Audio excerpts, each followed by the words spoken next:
Saka hindi niya ganyan na pang anong... Good day guys! Eri oh, si Madam Showman nang-harvest ng Tatanong ko. bell pepper. Mari guys oh, na bell pepper na yan. Ito guys, mga tanim namin. Mari, oh. Mga bunga oh na oh. Para makita nyo na. Araw na oh.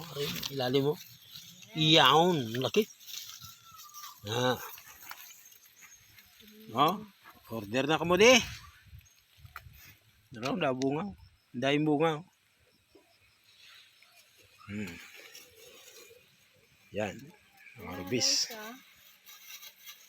Pangsahog niya lang sa lulutuin niya. Minuto tayo guys. Ah, di ba? Na tayo bibili. Dito kami ngayon sa bundok. Sa taniman ng pamangking ko. Ang project niya ngayon dito ay puro bell pepper. Kung tawagin dito sa amin ay pidada. Pidada guys. Yan. Oh? Kung kakatay ka ng native na manok, Walang problema. wala kang problema sa ano dito. Sa sili. Oh, sa daming sili niyan. Oh, puro sili yan guys. Oh. Dahon sili. Sus, magsasawa ka talaga. Ang ganda niyan. Ang lawak. Ang ganda. No? Kunin mo na yung pula. Okay, binhi ko na. Ibanik lang, ibang ano to. Kumuha ka ng pula para maitanim mo doon sa bakuran mo. Sa ating plantasyon din. May plantasyon din tayo. Tubo. Meron, mga bagong bunga pa. Oh. Maliliit pa to. Pero naka-ano na to. Mga next week yan, harvest na naman yan. Nakailang beses na itong harvestan. Naka-8 beses na to guys na ma-harvest itong area na to. So imagine niyo na lang yung 8 beses kung ilang sako yan, ilang tonelada yan sa lawak nito. Ganon katindi pala to. Akala ko nga isang beses lang mamumunga ang mga ganito. Ang dami palang harvest na makukuha mo rito. No? Yan.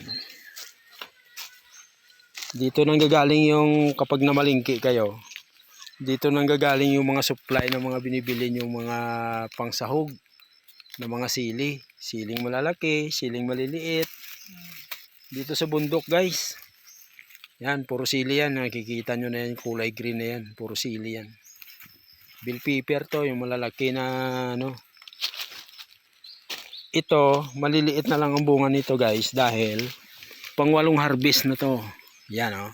Unang ano, parang baso. Nung una nito na harvest, parang baso guys. Mga baso yung pinagkakapihan. Di ba malaki yon? Parang ganun kalaki. So dahil tumatagal, lumiliit ang bunga niya. Ganito na siya. Yan. Dami na Naka-siyam na harvest na to ang pamangkin ko eh. Kaya sulit na. So ito, itong daon ng sili na to, sa lawak na ito,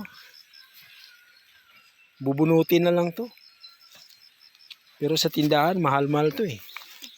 Pag binili mo ang daon sili, tagpila ang bugkos nito sa market. Siguro sa inyo dyan, comment kayo dyan. Sa amin dito, tag 60 ang tali ng dahon ng sili na to. Ito pag binili mo to sa market.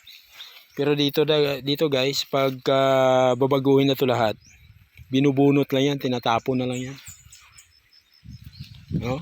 Ganito kasagana sa bundok pagka may bukid kang tinataniman. Ano na yan? Be, marami na? Tama na yan siguro kasi pangsahog lang naman natin yan. Okay. Okay, tama na yan. Ibang gulay na naman harvestin. Okay guys, doon naman tayo libat sa Alugbati. Doon naman tayo kay magluluto tayo ng tinatawag dito na laswa. Sa Ilocano. Grabe yung ano dito, hindi pinapansin ang mga niyog, no? Ang daming panggata, oh. Siyempre, dami ba naman? Tingnan mo doon. Okay, dito na lang muna ang video natin.